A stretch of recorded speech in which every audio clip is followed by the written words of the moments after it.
Hi, I want to tell you a little bit about my own story and how you know, how I got to be socially anxious, how that developed into a social anxiety disorder, and how I eventually got rid of it, and what's going on in my life right now.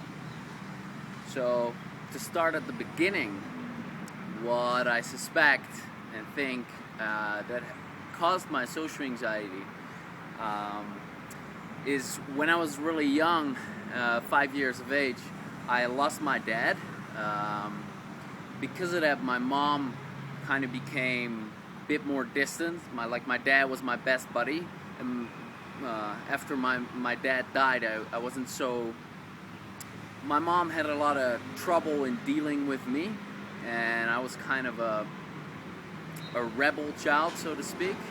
And because of that, I always fought with my mom, and there was always fighting in the house. And because of that, I kind of took on the beliefs that that I'm not lovable, and some things happened and due to that, my self-esteem wasn't very high. So, and eventually, at the age of 11 or 12, I was a very rebellious kid, and I was always the strongest in class. And because of that, I was still quite popular, and I was very, very outgoing, and I had no social anxiety whatsoever. But then I was kind of a bully, basically, and because of that, I had some authority. But when I was about 11 or 12 years old, I was sitting in the back of the class, and the teacher, I was fooling around. I think I was throwing some pencils or some pieces of paper, and her teacher said that I had to go sit next to her. So I went from the back of the class to the front of the class. I had to sit next to her, and half an hour later, TV rolled in, and we were going to watch some documentary with the whole class. And then the teacher went to the back of the class to observe everyone. And then she screamed from the back of the class, "Sebastian, move with your big Dumbo ears away from the telly, because nobody can see anything." Well, nobody had ever teased me like that. And so I got a bright red face, and because I was the bully, and now I was being bullied by the teacher, probably because of that reason, to show me, hey, it's not fun what you're doing to these other kids. I felt really attacked, and I felt really embarrassed, and because I was now embarrassed, everyone was like laughing at me, pointing their fingers at me, "Ha ha, Sebastian, you're getting red," So it was that was a big event, and from that, I kind of took on some beliefs, like, wow, I had the realization, wow, people are mean, people are out to get me, they don't like me. And that kind of kick-started my anxiety. And then from that, my so-called big ears, they're not even that big, but probably my head was a lot smaller back then. Anyway, from that point onwards, my ears were kind of my weak spot. So if there was a conversation about ears, or they would do all sorts of things. They would do this and call me Dumbo and stuff like that. And every time that happened, I get the same embarrassment and the same shame back that I felt in the class when the teacher called me, shouted that throughout the class. So from that was a problem for a little while. And because of that, I got embarrassed in a couple of more situations. And that developed and got worse. And then let's see what happened after that. Oh, yeah, I did a lot of drugs, smoked a lot of weed, tried to avoid those type of situations when the conversation, because I could start to sense when the conversation would go towards that topic, and I would try to switch it around. Anyway, because of that, I had some more of these events where I really became embarrassed, And becoming embarrassed, becoming ashamed kind of became a big problem for me. Now eventually after a while, eventually it got to the point where I was like, well, this is the only thing you can tease me with, so I'm just gonna get my ears fixed. So actually I went to the doctor to say, you know, they're teasing me with my ears, it's very traumatic for me, I want an operation. And he checked my ears, and I think my left ear is indeed a little bit too much to the front, and if I really had trauma for it, I could get an operation for it and insurance would cover it. So then when they teased me again about my ears, I'm like, yeah, whatever, you can tease me all you want, but next week I'm gonna get an operation and that's the end of your teasing. And then they were laughing their ass off. They're like, really? Well, they were gonna call you Barbie. I'm like, shit, you know, I don't want to be called that. But it then hit me that, oh wow, it's not about my ears, it's actually just, you know, they just want to tease me. They're just, you know, so the problem with my ears kind of disappeared there, because it changed the meaning in my mind that it's not about my ears. So that solved that. Though I still had that fear of embarrassing myself problem, and I still had a build-up insecurity inside me. Then as I was 15 years old, it started to become important to have a girlfriend. And when I was 12, 13, I was sort of interested in girls, but you know, the drug world was interesting too, and I wasn't fully grown, so to speak. So I'm like, let's put that on the back burner and come back to it when I'm 15. But when I was 15, I had built up such insecurity that I wasn't able to talk to them. And eventually, there were just a whole bunch of insecurities around girls. I chased a girl like a lost puppy for 2 years. Eventually, that didn't work out, and so I was 18, and I was still a virgin. And it's not even weird to be a virgin at 18 at all, but all my friends all had sex and I did not. So of course they teased me with this, with that. Me, who always has a big mouth, now couldn't talk about such subjects. So every time the subject of relationships or sex or girlfriend would come up, bam, I would get embarrassed and ashamed again. And so all these things started to evolve in a social anxiety disorder. I started to really dread going out, being around people, because I knew for sure that they were judging me for the loser that I was, and I was constantly afraid of embarrassing myself. And you know, meeting new people was a disaster. I thought that everyone could see through my insecurity, and it was just a big mess. Like, I hated the weekends, because when it would be weekend, people would go out and would go somewhere, and there would be other people involved, obviously, and I'd be anxious the whole time. So I'd end up drinking way too much, coming home the next day not knowing what happened, you know, reaching for my pocket to check if I still have my wallet or my money, which I lost, including my phone, and you know, it's just a mess.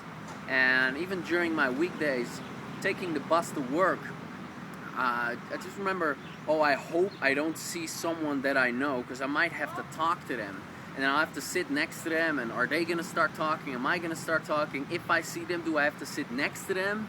Or, you know, what are they going to think of me? And if they see me and I pretend that I'm not seeing them, and they're going to sit, are they going to say something about it? Are they going to confront me in front of the bus? And like, all these insecurities were just going on. And this was not just in the bus.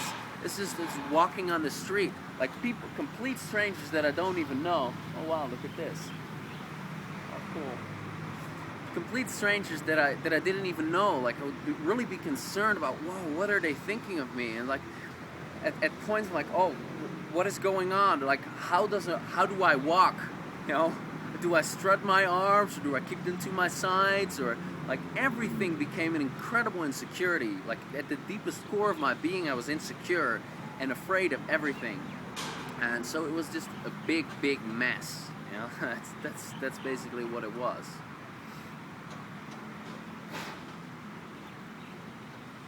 Now, then eventually I found some information both on the internet, and I got a psychology book. And from that I learned that it's actually something that's in your mind. It's not something that's wrong with you, but it's something in your mind. You can change it. You can get your stuff together again, and you can feel confident in all situations. And I'm like, wow, that's fantastic. I gotta figure out how to do that. So I started studying all types of self-help, all the self-help I could get my hands on. Tony Robbins, Think and Grow Rich. I read a lot of stuff about spirituality, mindfulness. I started reading books on how to overcome social anxiety. You know, these ideas about becoming rejection-proof. I read a whole bunch of stuff about the so-called seduction community that is out there. About you just gotta approach people, and so I did all these ridiculous experiments. I ran up to women, and I read somewhere that if you get yourself 20 times rejected in a row, then you're gonna be done with it. Then you're gonna be free of your fear of rejection. So I actually took one of my best buddies to Amsterdam, and I told him, well, I'm gonna do this to 20 girls or groups of girls, and you're gonna be there to make sure that I actually do it. And so I did. And it was, it was horrifying. It was terrifying. I was incredibly afraid. And the way they responded, of course, because what I did was I walked up to them, and what I was supposed to say was, hey, you like me, give me your number. Well, of course they didn't. So then there was the embarrassment of that. Plus it was in the middle of Amsterdam, and a couple of times it was in the middle of a store, like a fancy store, walking in saying, hey, you like me. So I was laughed at and stuff like that.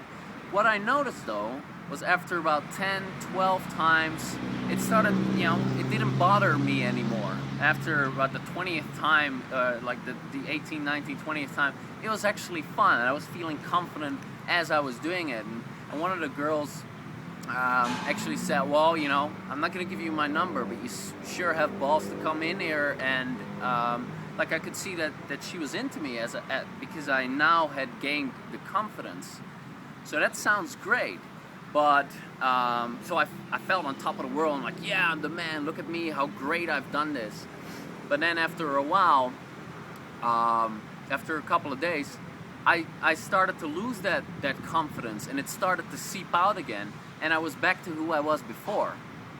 So I did a whole bunch of these experiments to get out of your comfort zone, really force it, effort it, and what do they call it? Progressive desensitization. And that it simply didn't work for me. The results did not last. I did not get the results that I was looking for. So I started doing affirmations, started doing visualizations. I did all types of stuff, just about anything that you can find out there. I really tried, and I tried hard. And I made some progress. I made little bits of progress here and there, but it wasn't earth shaking by any means. And eventually, I moved away from the Netherlands, and I lived in South Africa for a year and a half. Got a girlfriend there. That helped my self-esteem quite a bit. And while I was in South Africa, I had the opportunity to study NLP, which stands for Neuro-Linguistic Programming. And prior to going to South Africa, I actually wanted to go and study psychology so that I could, learn what's going on and get rid of it. But as I was in South Africa, I had the opportunity to do that course in NLP, and the people there in the NLP school kind of, mock the people in psychology, because in psychology, you learn a lot about what you have. You get a really great understanding as to why you have social anxiety and, why you have all these troubles. But then you still have it. You're just an expert at your problem, but you still have the problem. In NLP, it is okay, so you have a problem, and you have an outcome. So the problem is social anxiety, outcome is social confidence, and then we're going to use all these techniques to get to the outcome. I'm like, wow, that's great. So I did that course, and I had very little success with it. Like, other people were making big shifts and changes, and I, for myself, had little success with it. So, but at least my mind was opened up as to what was possible, even more. So I kept searching. Eventually, online, I saw some guy talking about EFT, and he was talking about that it's a technique. You tap on specific meridian points on your body while you're thinking about certain things, and that's then gonna solve all your problems. And I'm like, yeah, right. You know, where do I have to buy something? So I didn't really believe it. So I discarded it, but about a month later, I came back to it because I was so desperate. I'm like, well, if this stuff works, then, you know, I gotta try this out.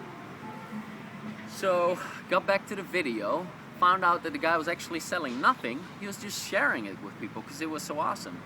And he referred me to Gary Craig's website, who is the originator of EFT.